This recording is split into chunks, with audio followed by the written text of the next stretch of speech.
Welcome, everybody. It is me. It's your boy, Cyber Warrior. This is CyberWarriorStudios, and as always, a security happy hour. So, it's got a big show planned for you all today. It's going to be amazing. Stick with us, and I'll catch you in a bit.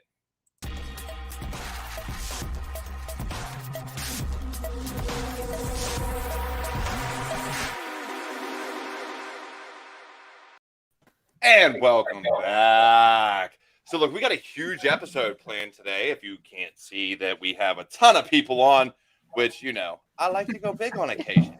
So joining me, as always, my partner in crime, the one, the only Cyber Papa, Eric Bellardo. How are you doing today, sir? I am doing amazing. It's been a great, relaxing week for me because I start a new job on Monday. So I'm extremely excited about this. So, yeah, it's been a great, relaxing weekend. And that's awesome. You don't get that very often. I mean, with your 50 kids and your wife and everything else going on, being around since Moses, it's not often you get a relaxing weekend. Nothing but love, brother. Nothing but love. But hey, look, without further ado, why don't we introduce our guests? So we do have 4 amazing guests with us here today. We've got Allie, ending with Allie. We've got Christine. We've got Susan McReynolds, owner of Securities, which, in case you're wondering, is the supplier of Big Hack Energy and the amazing gear she's wearing. And then we've got Ashley Stewart.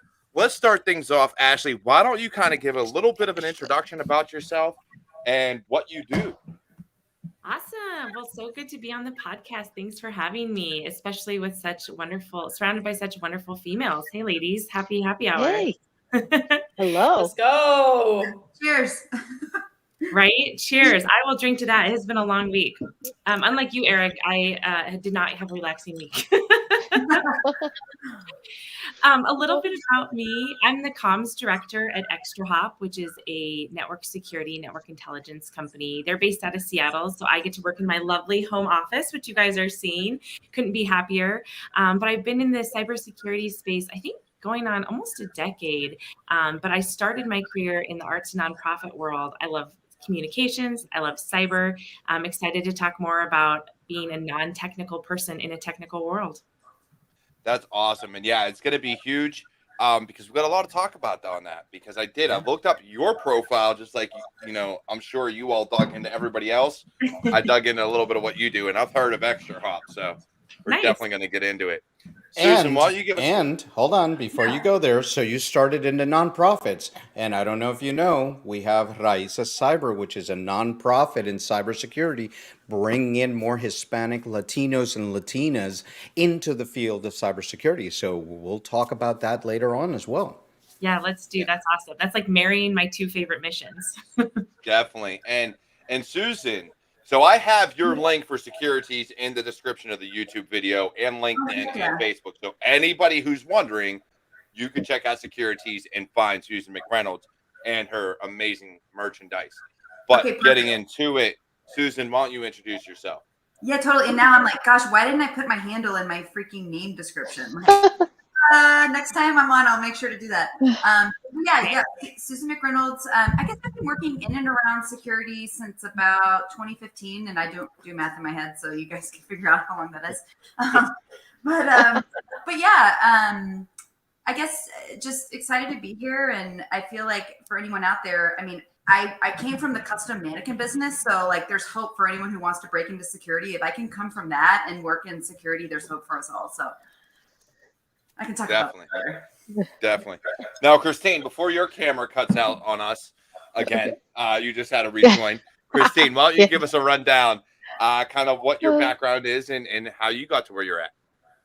Sure. So I have been in cybersecurity since I think 2017. I do product marketing right now. I actually was an industry analyst, if you're familiar with companies like Gartner and Forrester. Did that for quite a long time. And basically actually was in the services world, and then I was in the procurement world as part of that, and then transferred to consulting for startups, which was mostly blockchain and cybersecurity, and then joined Susan where we are now.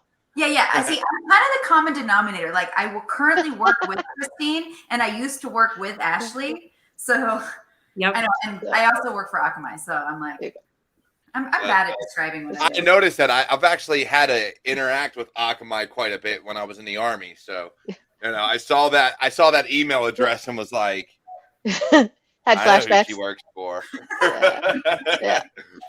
So Allie, look, we had you on we had you on Eric's show, and now you're here. So in case you're all wondering, you can get a full background of Allie on Eric Bilardo Cyber. So, you can always go check that out after this. But Allie, for people who don't know you and who have never seen you before, please tell us a little bit about yourself. Yeah. Hi, everyone. I'm Allie Diamond. You can find me everywhere at Ending with Allie on everything, including Minecraft. So if you want to see me try to be funny, definitely follow me on Twitter. I work as a developer relations engineer, developer advocate at a company called Lacework that does cloud security. And so I am an engineer by education, but almost like I want to say a communicator by trade. Because if you don't know what developer relations does or developer advocacy, my job is to create interesting technical content for you as a security professional, a developer, to get you excited about Lacework or about the product or about whatever I'm working on, and just get really engaged and be there as a point of contact to help you, whether it's my company being that thing that can help you or helping you find the resource that you need. Like, that's what I love to do, and that's my job. So I think I come from like a little bit different, because while I am technical in a way that I write code, I'm not like a cybersecurity practitioner. So it's like a weird like balance of everything. Also, I am currently drinking, I'm going to try and pronounce this because I can't read for my life, Ricorderling, passion fruit Swedish hard cider, and it's delicious. There you go. It's Hey, look, good. Wow. Look, I've got a few different IPAs, and right now it's the Broken Skull. So, that's just what I grabbed out of the fridge. That's what we're going with right now. Rose. So for all those out there, look, cheers, skull, salute, whatever Cheers. you say. This one's for you, and I hope you all have a great happy hour. Listen, it's one of those things where you hear a lot that, if you don't have this degree, or you don't have this certification, or if you don't have a CVE, or if you don't program, or if you don't do this, you're not cybersecurity. Now, anybody who knows me knows I don't believe in that. So this is my first question to the panel. Christine, as you're the one that's below me right now, what is your take, and what do you feel you bring to the cybersecurity profession, and the people that work in and around cybersecurity, that others don't realize that you actually do? Yeah, and it's funny because as you were talking in the setup, I was really thinking, like, if you read a lot of job descriptions, or you read like people's bios who are in cybersecurity, and it's all this, he used to work at the FBI, he used to work at the CIA, he's, military veteran, and a lot of us are like, oh, well, that's not me. But on the other hand, and I actually say this to the engineers that I work with now, is that we all need to be versed in cybersecurity, right? Like, that's why we train all the end users. It's why we make sure that all the consumers know what to protect themselves. But mostly cybersecurity is cyber geeks talking to cyber geeks, which is not how we're going to get the message out, right? So what I bring to it is the ability to ask normal questions, like, great, you've got a blog about how many terabits per second the attack was. What would you like me to do about that? What would you like somebody who reads this content to do? So a lot of what I do is just ask questions that I think normal buyers would, in an enterprise setting. What would a CFO want to know? What do you want your VP of marketing to know? And then what would you want an end user, a consumer, to know, right? That's what I think I bring and what I try to think about. And that's very important. And Eric can probably explain this better than I.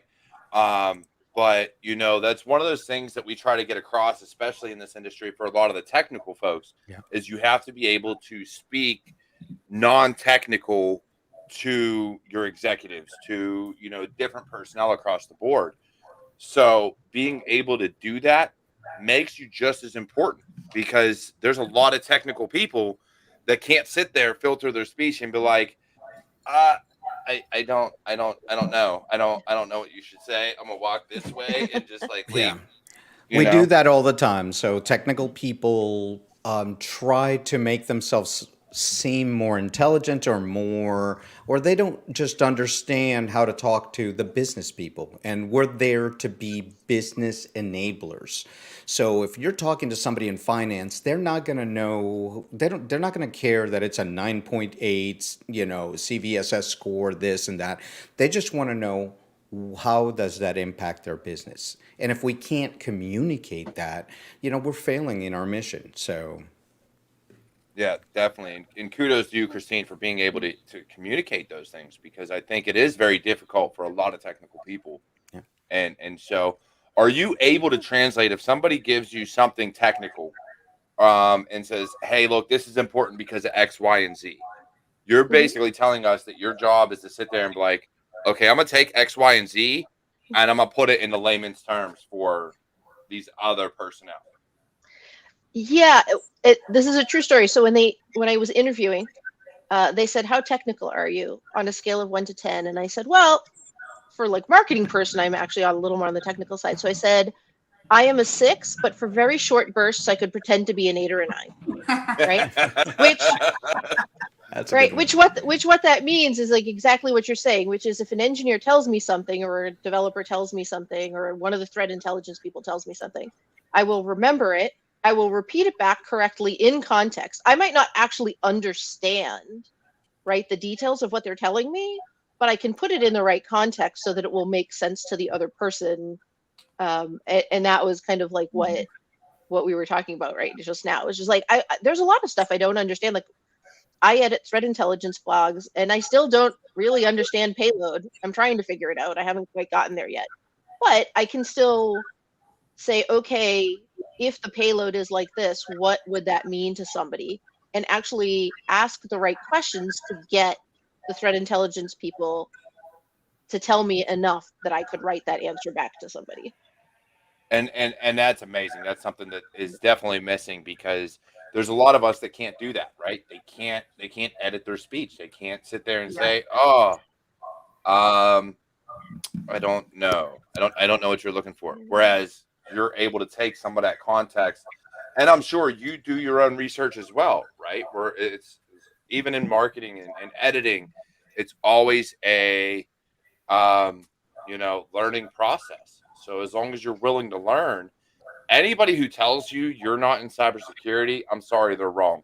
They can go kick rocks. But that's what I mean. I feel like there is sort of like this click where like if you're not someone who can like go to DEF CON and like go to the villages and do all the different things, like you're not part of this like Infosec community. And it's sort of like I feel like it's important to kind of dispel that, because I mean, I think every single one of us has to be able to work with all those technical people and then package something else up and present it back to some other audience, whether it's like a C-level or a practitioner, even a practitioner. Like it's all about maintaining that credibility, which I think is a really, really important like skill set you have to have. Is can you take what they just told you, or do you have like, are you humble enough to go back to them and say, hey, I just wrote this based on what I think I heard you say, and is this correct? And I think you gain a lot of trust that way when you're working with those people. And the more you do it, the more you feel more confident. You get the nuances around how you phrase things and write about things and talk about things.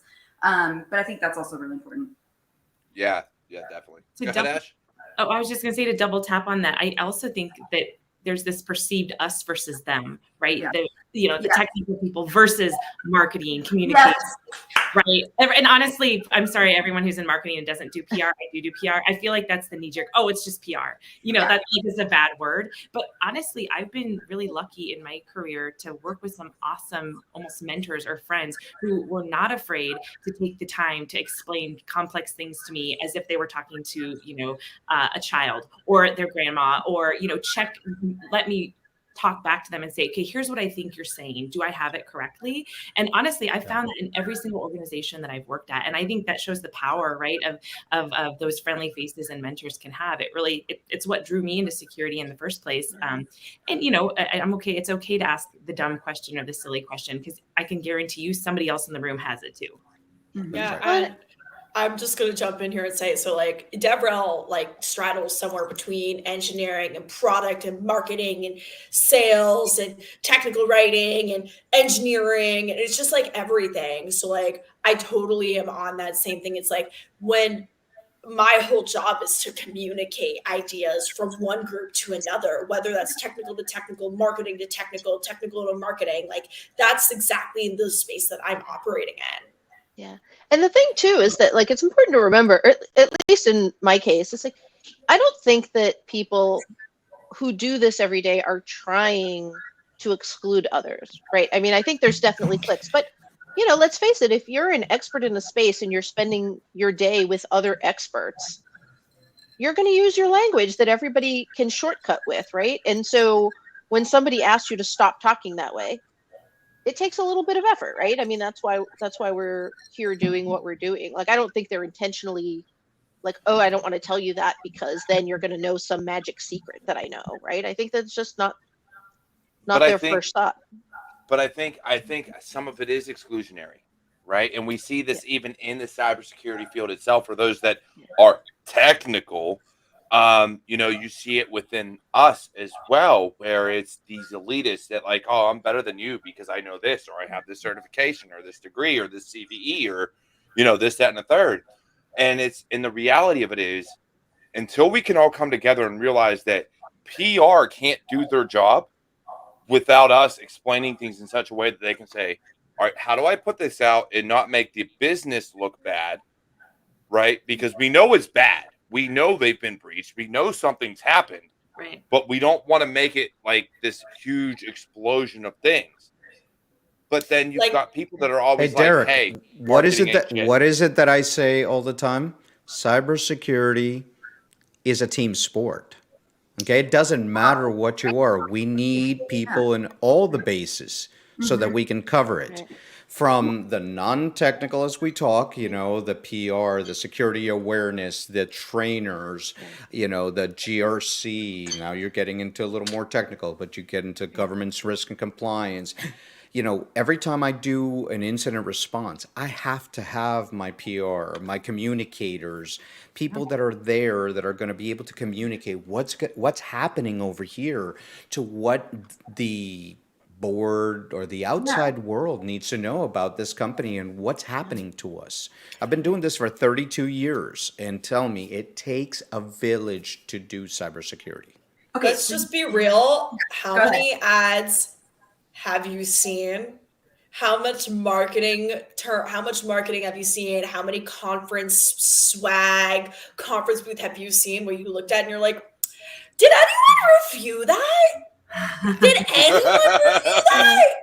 Because like it's just like that's why like you need us, like, and like people who can and work with us so that like when your engineers walk by, when your professionals walk by, they're not like, that company doesn't know what they're doing because like that code doesn't even work. Like, why is that up there? Like, it doesn't work. Like, you need someone there. You need to be working with us. And when you're exclusionary and you're gatekeeping, like, we get it. Your work is hard, but you can rely on us to make sure that your work gets communicated properly. Right. I mean, there's a lot, like, just like if you think about like data science, like a lot of like what makes machine learning work is like not just volume of data, but it's diversity of data, right? That like machine algorithms work better when you have different kinds of data. And like, that's what we're all really talking about here, right? Is that you have to really, if you refuse to look at some pieces of data, you'd be a really bad security expert, right? I mean, that's just the reality of the situation. And I think it's the same thing here. And that if you're refusing to listen to certain opinions or certain parts of the population, I think that's what's going to happen to you, right? That you're just not going to be effective long term. Something's going to, snap on you. Yeah, exactly. I also think that what we bring is maybe not being so technical and deep into the product, the code line, right? I call it the cool factor.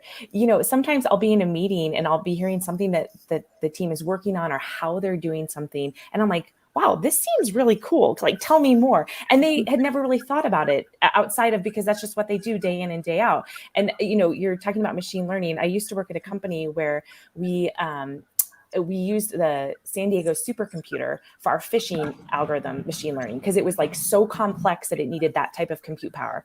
I'm like, that is really cool. We should be telling this story. You know, like that's an interest. And they just never thought about it because it was their everyday. Or the opposite, Ash. The opposite, where they're really working on something and it's really cool to them and stuff. And you kind of look at them and go, but how does that benefit the end user? How does that benefit this?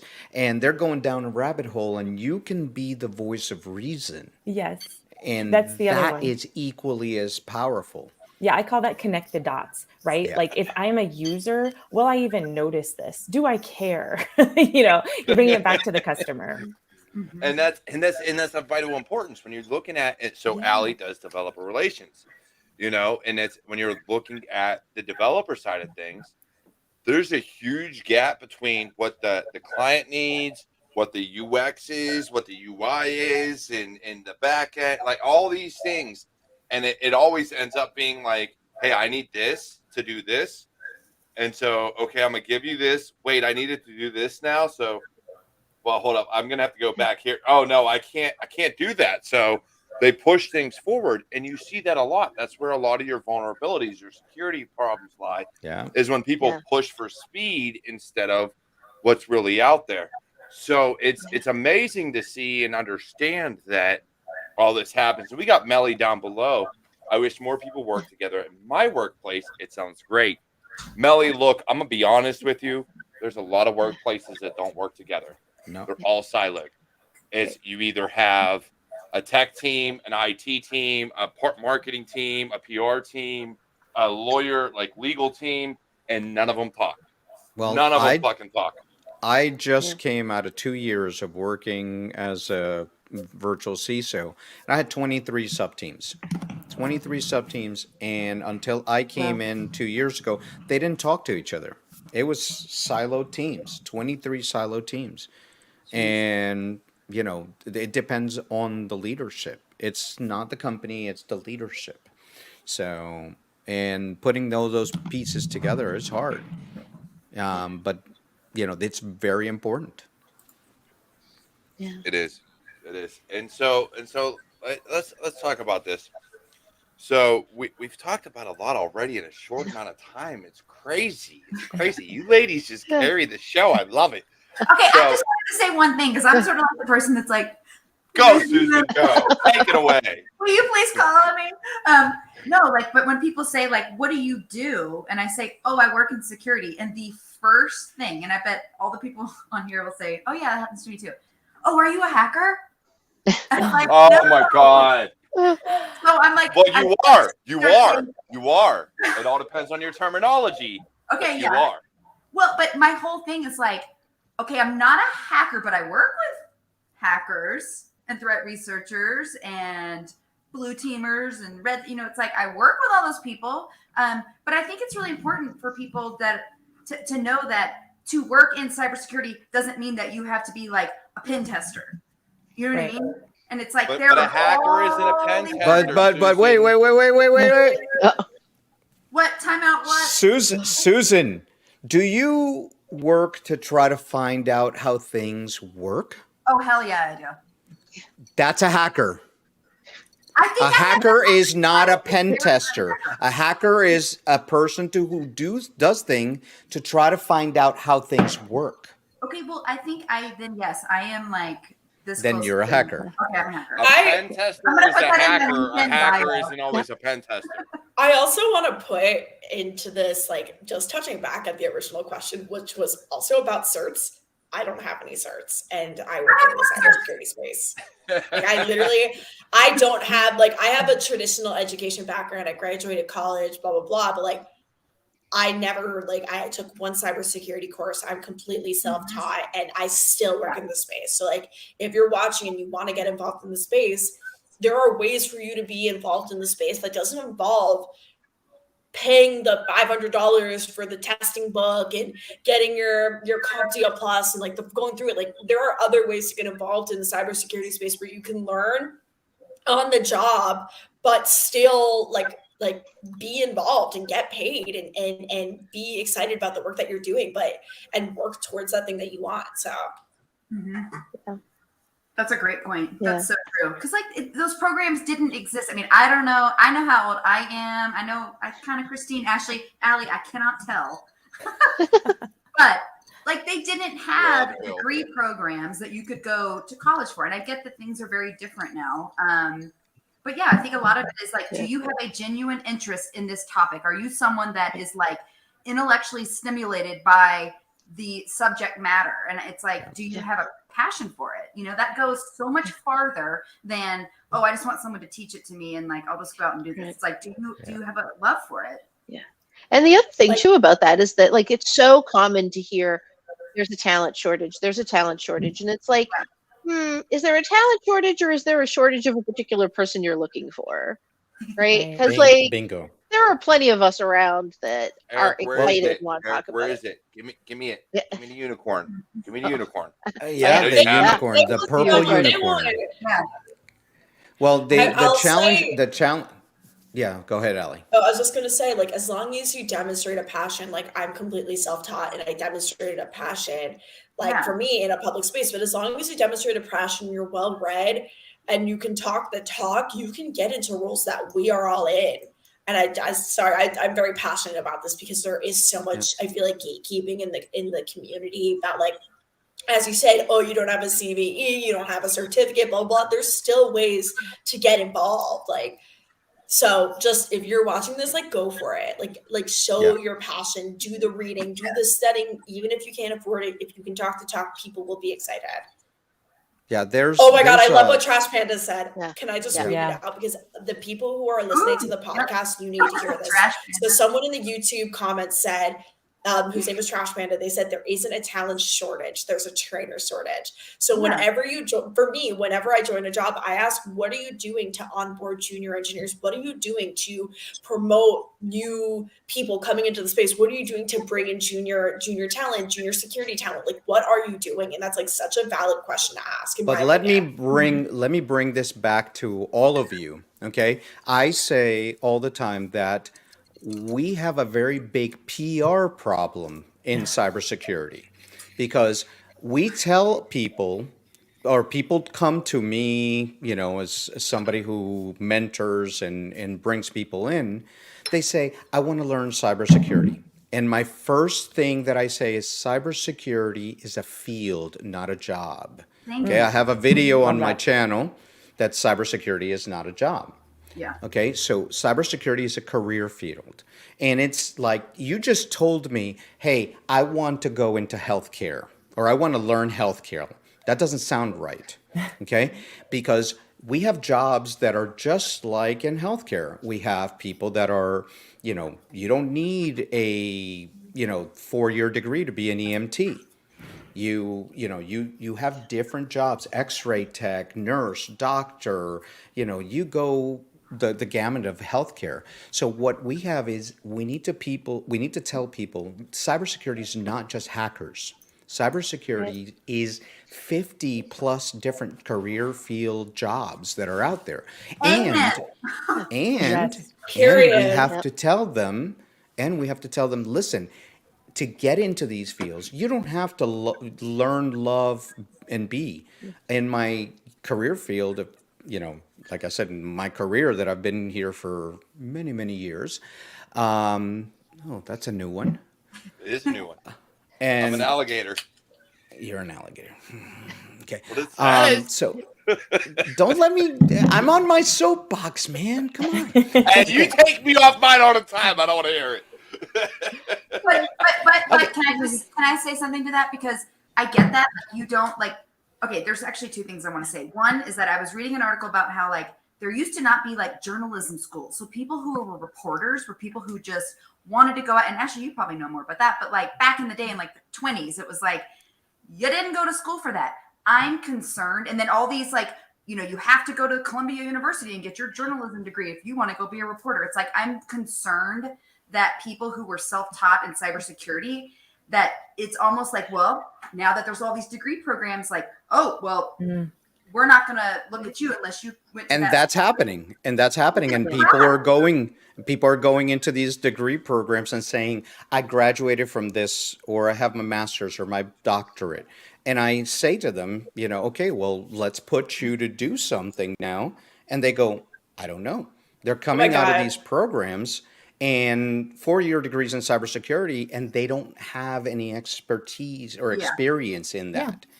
Okay, So, okay, he's got to say something. He looks like he's about to explode. Yes. Thank you, Allie. Derek? So, no, I got to say this because there's a lot of jobs out there. There's a lot of people out there. And I've talked to a lot of schools. The one thing I've told a lot of schools and I've told a lot of kids, younger kids, my kids, and other kids, who cares about college, who cares about degrees and certifications? Because at the end of the day, Kev Tech IT support, Bearded IT Dad, all these other people are out there developing content that you can learn for free without putting yourself in debt Right. and being Free. able to prove you know what you know. Yeah.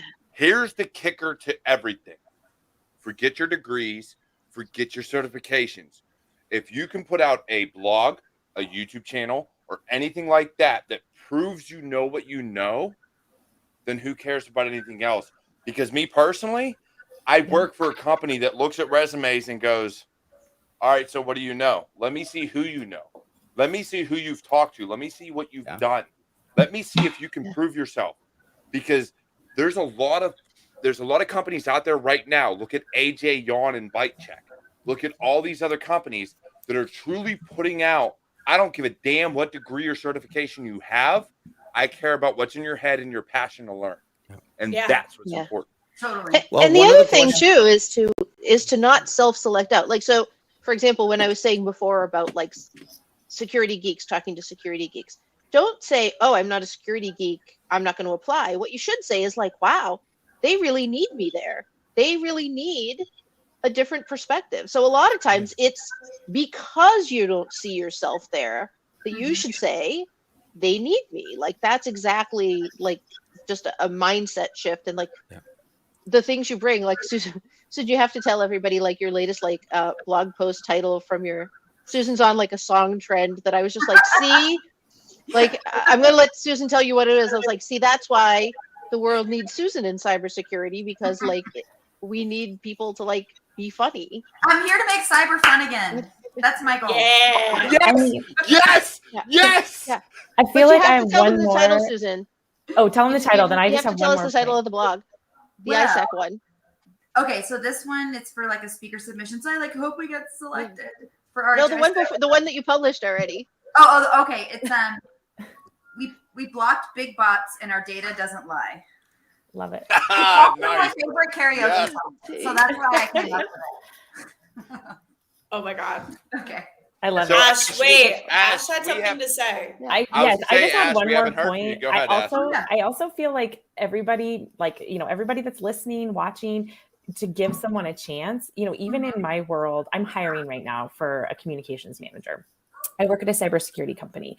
I mean, obviously, we would love to have someone who has cybersecurity background, but I'm being very conscious working with our recruiters and saying that is not a disqualifier if they don't have that, because it's a learnable skill as long as they have the appetite. But I think we all have to make a pledge that we can give someone a chance, right? I know, Susan, you're with me on this, right? You just needed someone to give you that chance to move your skills and make them relatable to the world. So I'm going to make that as well. Everybody here needs to give someone a chance. Yeah. And one of the Absolutely. things is what you said is very important, is telling that HR folks Yes. that, listen, this is what I need, but please give me this type of people. I have a challenge with a lot of our HR managers that they go, oh, I need a CISSP. Look, this is an entry level job. A CISSP is a mid level. You don't understand. Just because you see these buzzwords or these certificates or this is not what I need. Okay, I need somebody. I need to give them some context, and we need to teach those mid-level managers, because that's where we have the challenge right now. It says mid-level managers that don't understand and want that purple unicorn. I want somebody that knows this, and has this certificate and this certificate and this certificate, and you're looking for somebody that might not exist out there. Have you ever considered hiring a junior and training them to do that? And that's what I do all the time. But to get that as a middle, sometimes when you have a consulting gig and you're the middle company like the IBM or this or that or service company, and your end customer is trying to get a unicorn. And you're sitting there going, look, we can hire this person, get you this, and work this way. And they don't want to do that. They want somebody with 15 years experience and a PhD on this and and you're like, you're not going to find that. And if you are going to find it, it's going to be $250,000, $300,000. But you want to pay me $40 an hour. Right. I'll just say this: if you're hiring and you don't write your own job recs, maybe get someone who's on the hiring committee to at least review the job rec, because how many times have you seen a job rec that's like looking for someone with 20 years of Node.js experience and it's only been out for like what, 10 now? Yes. Oh, and then they're asking for a junior. Yeah. I've seen that on Twitter where people are like, no, that's happened to me many times when they've said to me, oh, well, we want somebody with 10 years experience in this tool. And I look at them and I say, it's been out for 5 years. I know the CEO and the CTO of that company, they started 5 years ago. How can you have 10 years? And I've said that in interviews. And they look at me like, I'm like, get out of here. Yeah. Although I have to say that I have taken a SANS course, and I felt like that gave me a really solid foundation because I came from level 3 communications and CenturyLink. So like big telecom provider, fiber backbone provider. And it was like, okay, you can kind of learn some of this like networking stuff from osmosis, but like you really don't understand how it all kind of comes together. So that was an amazing kind of foundational intro to cybersecurity with a heavy emphasis on networking, obviously. That was like really, really beneficial and gave me more confidence and just understanding how everything kind of works together in the cyber world. The big thing about that though is that I got my company to pay for it. Yeah, so, that's good because SANS nobody should go do that out of pocket. Yeah. I'm seeing a bunch of the comments pop up, and if you're just listening to the podcast, basically the TLDR of all of the pop-ups, the comments that are coming up are people asking for juniors that have 5 years of experience. Ma'am, that's not a junior. That's a senior. Get it right. Well, you know. But one of the things I found though. Oh, sorry. Go ahead, Eric. No, go ahead. No, go ahead. That's what we're want. I was going to say that what I thought was funny was that when I was looking for a job and I thought, okay, you know what? Startups are the way to go. And everybody's like, you're not technical enough. You're not technical enough. I work at one of the most technical companies in the world now. And like, they're like, oh, well, we have plenty of technical people. We need storytellers. Yes. So no worries. Right. So like part of it too is like, think about like, where you're applying, because like, you know, don't limit yourself, like just try a bunch of different places too. Because I think what we're all sort of saying here is like a company has to have the bandwidth to be able to train you, and most startups don't, right? Kind of depending. So you have to think about that. But you know, there are plenty of places that just want the skill set that you have, and they have plenty of security people. They have hackers, they've got they've got all that stuff. So they don't need you to do that, right? They need you to bring the thing that they're missing. So that's something too to think about, like when you're looking. And there's a point of, you know, that company needs to be able to train, but what we look for in those juniors and what I like to look for, and I always ask this question, during the interview, I say, okay, so I gave you this technology, this software, this job, this task. And I say, you need to install it by tomorrow. How do you go about looking for it? And all I want them to say is, I will Google it or I will go to YouTube. I want them to tell me how they will go about researching something. And I will tell you that 9 times out of 10, I have to like give them hints on that.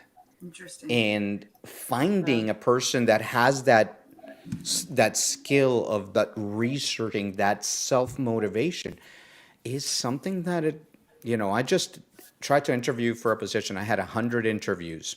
Wow. I asked that question and I think I got 5 people that actually answered it very quickly. Yeah. And this is just within the last 2 months. So I will say this, and this is a big problem with women because it was spoken about earlier. is you don't feel confident applying to roles because you don't fit the mold, you don't fit the certifications, you don't fit the qualifications, you don't fit all the other bullshit they're asking for. I've said this in other episodes, I've said this in other shows and everything else. I'll tell you this right now. I don't give a goddamn what they're asking for. You got two options. You either apply and get rejected because, let's be honest, if you don't meet the HR bullshit standards that they're passing across, you're going to get rejected by HR automation, or you take it upon yourself to look out to the security manager and be like, hey, let's connect. Hey, let's talk and build a rapport. Hey, Networking is very important. Because that networking is vitally important.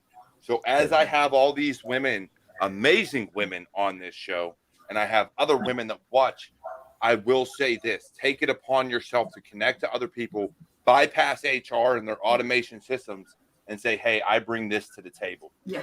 Let's just be real. I shamelessly ask for referrals all the time. That's awesome. And so should you. Yeah. If there's Absolutely. a company you want to work for, reach out to someone who works there. Reach out to a friend who has a friend that works there. I mean, if you use LinkedIn, I definitely don't.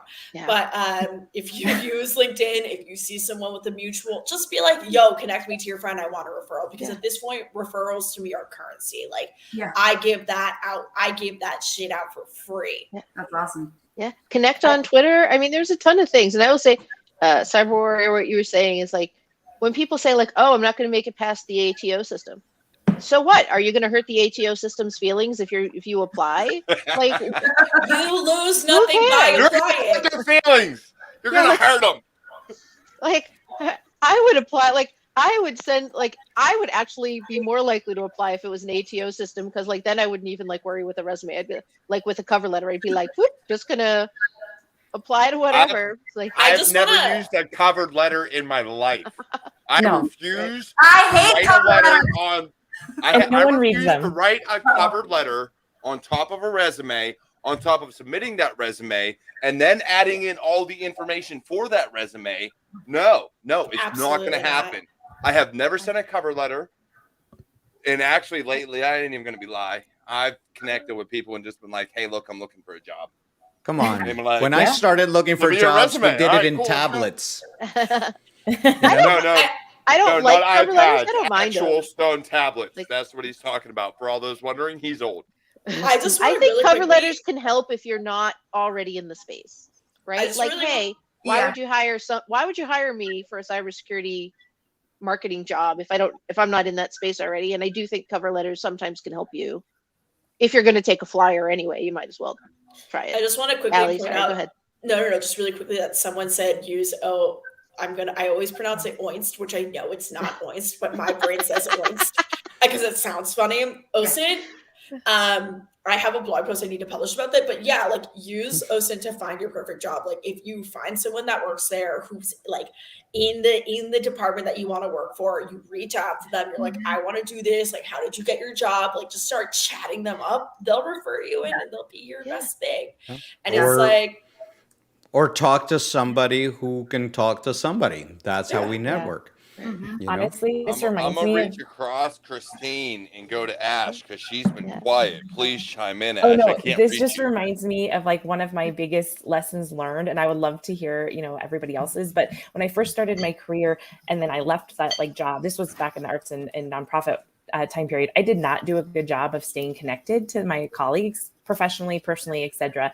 And I think since then I've done a much better job. I mean, I worked with Susan at Level 3 Communications, CenturyLink, 4 jobs ago now. And I feel like you have to. Cybersecurity is such a small world. I joke that when you go to like a conference like RSA, it's like a graveyard of jobs past, right? You're walking down aisles, you see booths of people that you used to work for. I mean, it's just it can be a small world. So you never know who you're going to work with again, when you're going to run into them again, et cetera. So I would encourage everyone to really continue to stay connected to their colleagues, however you need to do that. LinkedIn, personally, happy hours, et cetera. That was like a big lesson learned for me. And I would love to hear other ladies as well.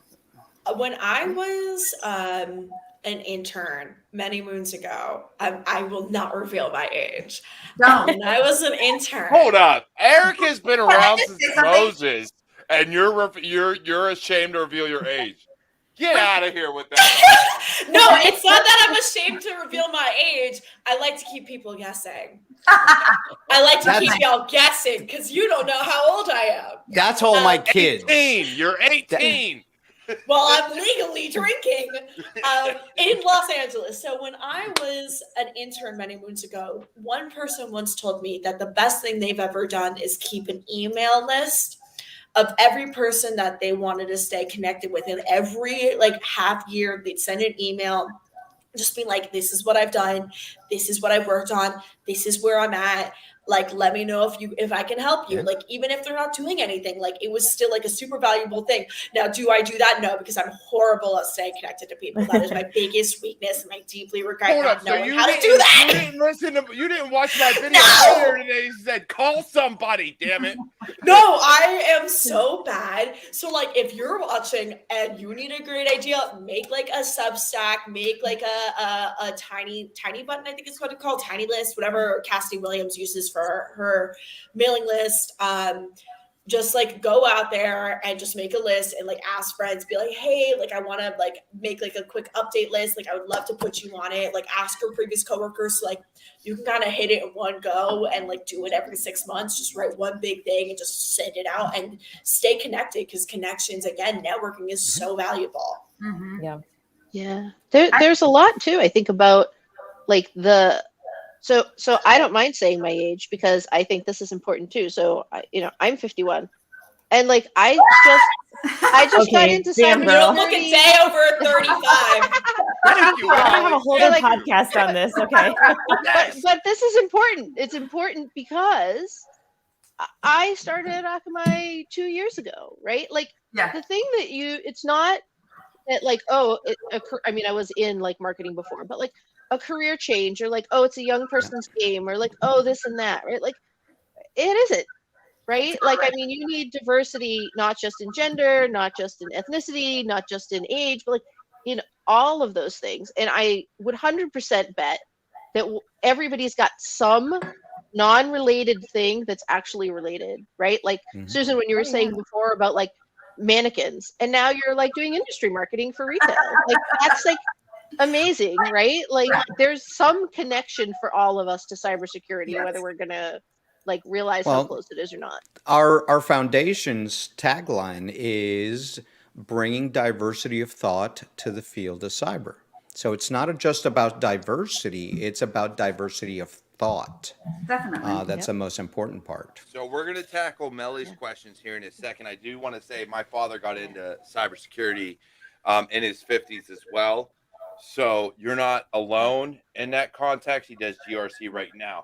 But we got Melly down below. How do you think people who don't have as much social energy, so basically they're introverts, or tend to have a harder time staying engaged, should network? Any suggestions? I'd love to know. Susan, it's been a while. Give us your thoughts. Yeah. Okay, yeah, but I've been like dying to just tell you guys because we had the whole. Go for it. I'm like, I can only say this. Well, I mean, I guess officially I can say this in 3 weeks, but I'm almost more fun than two 21-year-olds. Yes. Yes. I'm 35. I can't say shit. I'm probably the second youngest here. Yeah. Maybe I am the third or youngest fourth. here. Yeah, I feel like I'm always the youngest in the room. It's kind of weird. I know I scared when I did the CNCF CTF chat. I was like, I only know cloud first, and they were all like, you don't know on-prem servers first, and I'm like, no. I got so You know mad. what, Allie? You leave the room. The adults are gonna talk right now, okay?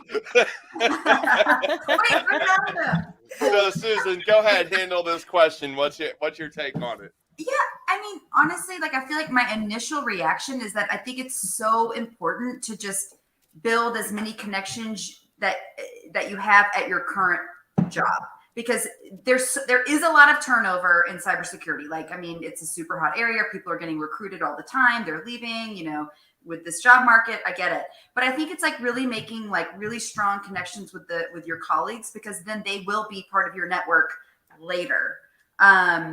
So I think that's important. And then I think I think it is hard to put yourself out there. Like, I think I'm an extrovert, but like the thought of going to a conference by myself gives me like a ton of anxiety. But I don't know. I think just getting involved maybe with like some of the local community groups like B-Sides and I don't know. Just I think Twitter's actually been a great way to network. I know that sounds crazy, but like Absolutely. even like I met Derek. That's how I met Derek. It's like what? So I just want to say, like, I'm so if sorry. you don't have a lot of social energy, just become addicted to social media. Like, you don't have to talk to anyone. You can just sit in your bed, like covers over your head. You can simply just exist on this tiny little magical square that sits in your hand and talk to the entire world without having to exude an ounce of energy. It's the best thing that's ever happened to me. But also my social media addiction is crippling. Someone please help me. I am addicted. Please.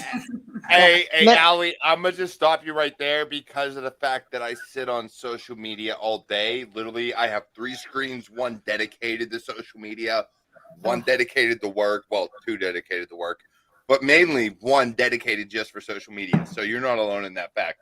And I'm 35 years old. But Christine, you were about to say something. Oh, I was just going to say, going back to Millie's question, I am on Twitter all the time. DM people, reply back to them, like absolutely. Find Discord servers to be in. Like, do you know how many like? I mean, I spend a lot of time in bot management, right? You know how many like bot operators? Like, not that you should be a bot operator. Let me just be clear about that. Look, I don't want to live that world. No. But Melly, there are plenty of places like Allie was saying where you don't have to talk to people. You can type with them, and it's going to be fine. I mean, you can find people to talk to without actually talking to them. Yeah. Okay, I'm gonna give you one tip there for when you actually want to connect with people in person. I am an extrovert, so take this with a grain of salt. But especially being a remote employee, and obviously with the pandemic the last couple of years, I've seen no one in person. So what I try to do or push myself to do at least once a month is set up just a 10 or 15 minute virtual coffee with someone. It could be someone at my company, it can be someone from my past.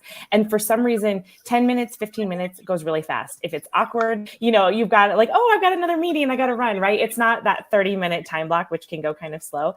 So that might be a nice way to dip your toe into it as well. Usually you can find something to talk about for 10, 15 minutes. And then you've had that nice, in-person connection.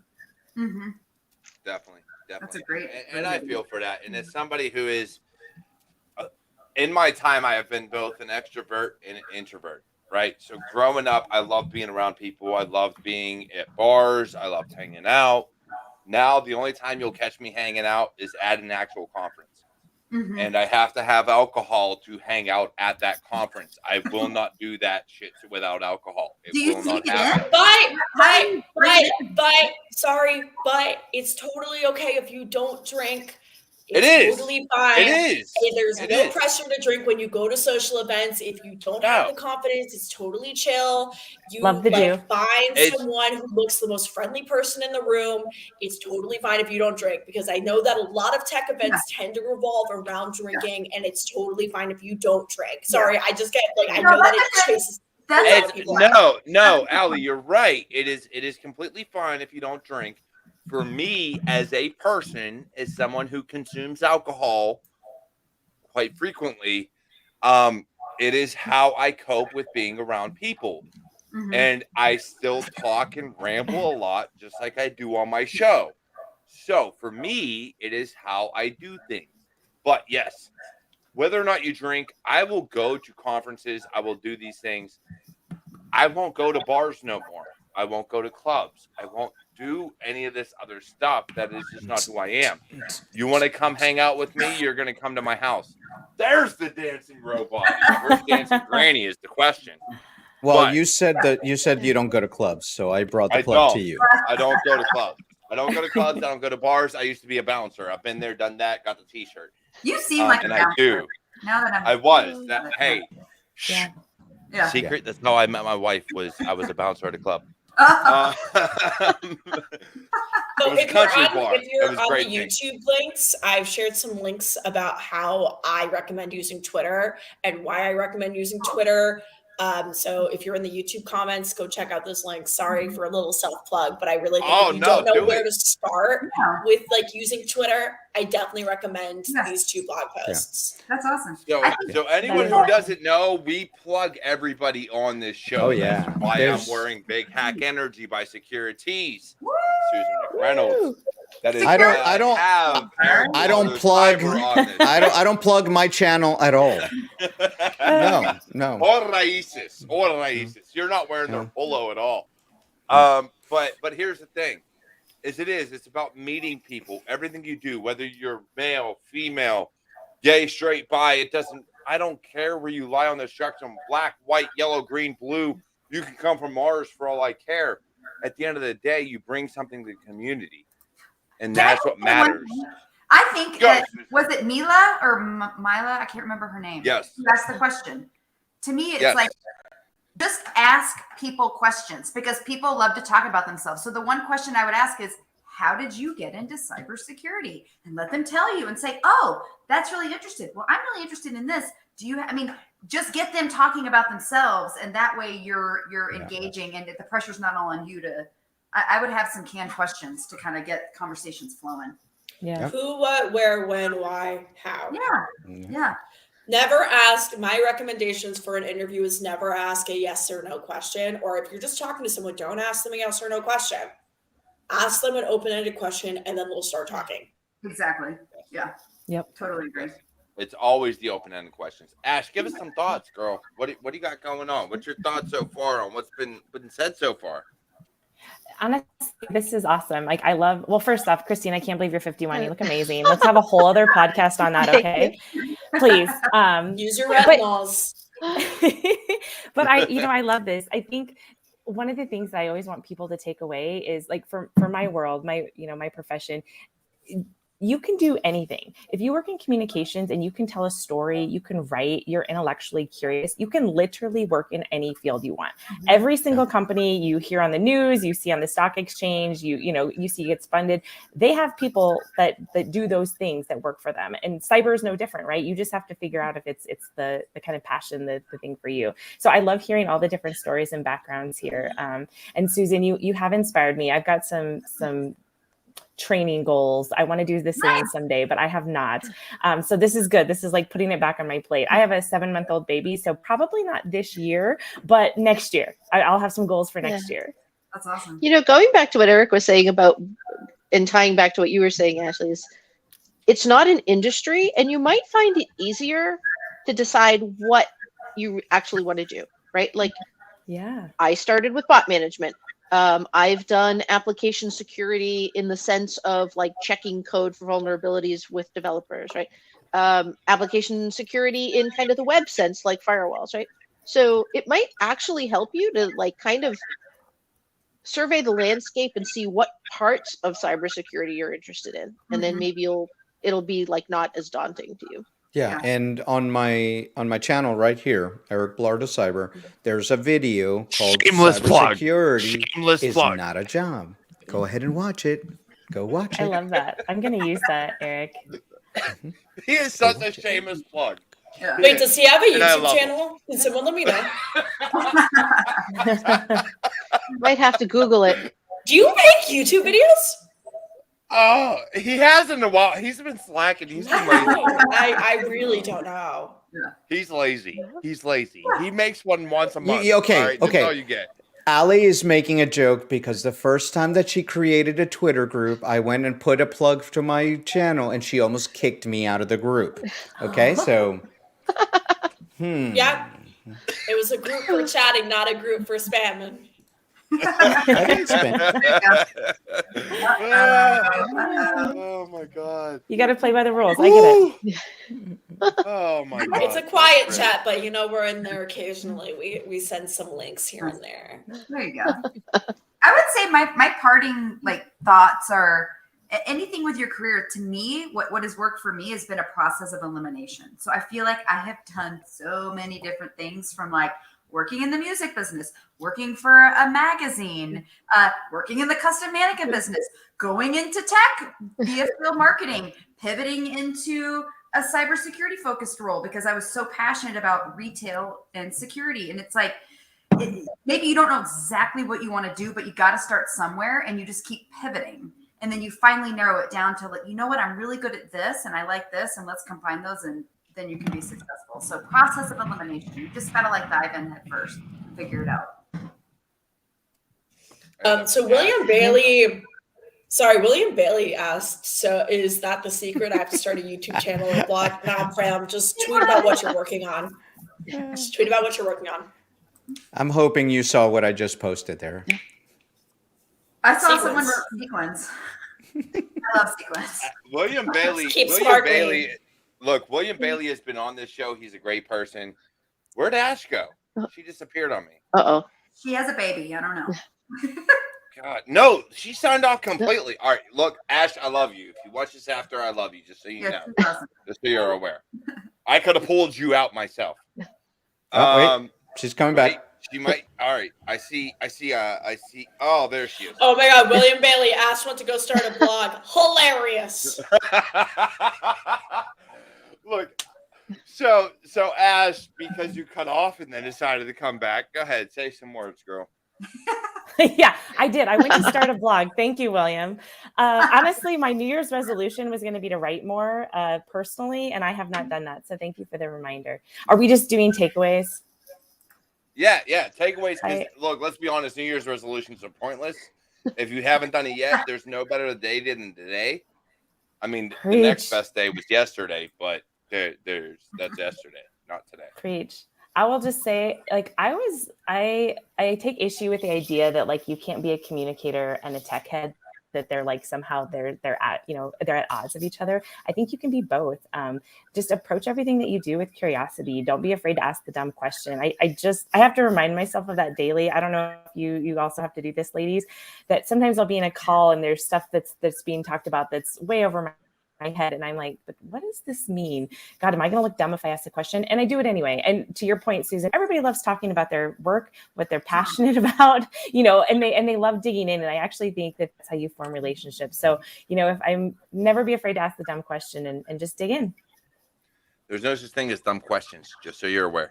Well, I don't know if that's true, honestly. Look, I've worked in help desk. We're not talking help desk. We're talking in cybersecurity. There we go. No such thing as a dumb question. We've seen this show. There are dumb questions. If somebody says my account is locked out, hey, Eric, get the hell out of here. You know what? You're removed. No, you're gone. But, oh my God, he was gonna. I love it. Now, ladies. Welcome to my Twitch stream. I'm ending with Ali. You can follow me on Twitch at ending with Ali. Today we're speaking about dope cyberspace. This is my stream now. Y'all got jacked. So no, but the reality of it is I believe that in cybersecurity there's no such thing as a dumb question. I do, because we're all learning. Knowledge is growth. Knowledge is power. Knowledge is all these things.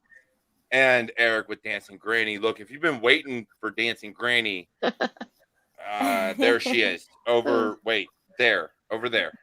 But look, the reality of it is, if you're willing to learn and grow, it's not a problem. And I don't care what role you fill. It could be GRC, it could be marketing, it could be legal, it could be PR, it could be developer relations, it could be whatever the case may be. Mm-hmm. As long as you are willing to learn and grow. And that is what is of vital importance. It's when you don't care that people can't respect you. If you don't show that, like, you want to, seek to understand, then, like, that's a recipe for disaster. So. And that's the kicker. Yeah. You have to be willing to understand what others are saying. Yeah. So Ash, I know I cut you off, so please finish up and then we'll go to Christine. Oh, no. I mean, you're spot on. I mean, I will still argue that there are dumb questions, but you're right. Not in the workplace as it relates to what's going on. What does this technically mean? How does that relate? So, that's it. You hit the nail on the head. I think if you approach everything with curiosity and creativity, I mean, that's a recipe for success, right? When I think about, like, I started in arts and nonprofit. And what did I love about that? I was always learning. There was a new artist to learn about, a new movement, a new, type of art. It's the exact same in security. There's a new attack vector. There's a new threat group. There's a new, something, ransomware gang. And as long as you are okay learning that and taking the time, I think that you're going to be great. And people respect you for that. You hit that nail on the head, Susan. It's people know the people in their org who go out of their way to learn more, to ask the questions, to listen to the podcast, to watch the video, right? I used to work with someone who unfortunately just didn't want to take the time to even grasp what we did, like as an organization, as a product. Sign up for your own demos, right? Like put yourself on the calendar. Crazy of your talk. product Never. team. I know, right? But that's how you learn, and how you show that you're hungry to do more and learn more. Exactly. Sounds good. Christine, what you got?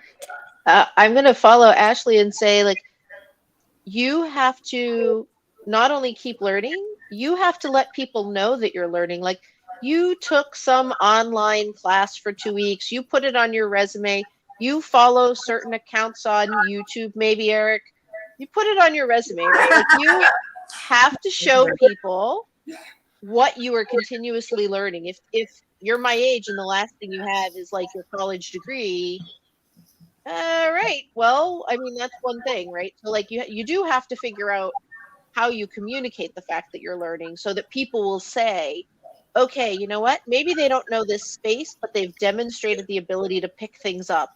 Yeah. I'm going to give them a shot. So make sure that everything's on your resume.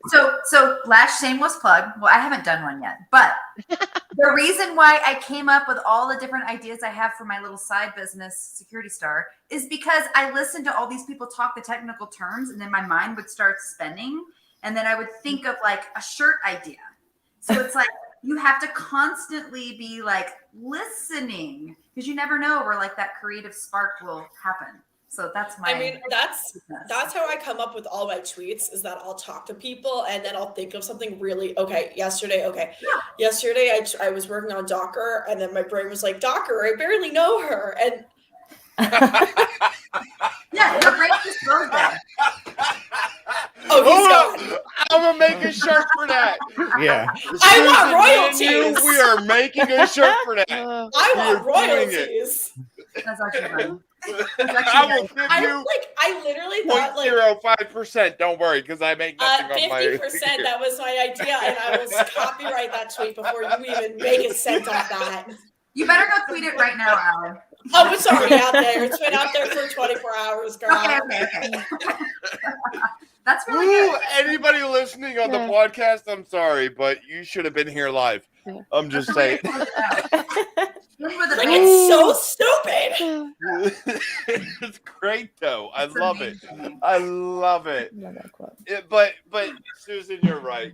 Go ahead, finish what you were saying before I. I'm still laughing. Keep going. Oh, no. I just was agreeing that Allie has a creative genius that I appreciate. Yo, tap me up for some shirts. I will, girl. I got your back. Okay. I'll DM Look, you. hey, I will say this. Susan was slacking. Susan was supposed to make sure that everybody had a security shirt prior to the episode. And me and her are the only ones with the security shirt. So you're slacking. I didn't want to whore myself. I never got any DMs. Do it, Susan. You have to. I'm like, this thing snuck up on me. I was like, damn it, this thing is tomorrow, and I haven't sent everyone shit. So it's my bad, but I will follow up. Okay, ladies, I promise. And Eric. Love it.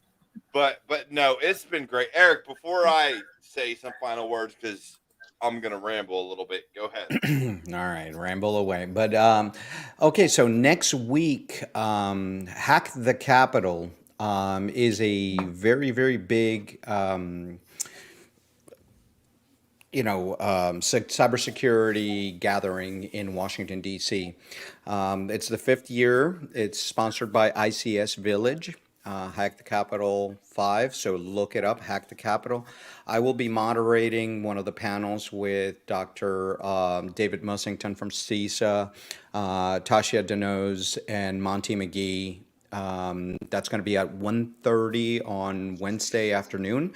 So if you want, there's going to be a live webinar for that. So Hack the Capital, go ahead and register for that. That's going to be a wonderful meeting. There's going to be Cisa Jen is going to be doing there. Chris Krebs is going to be doing.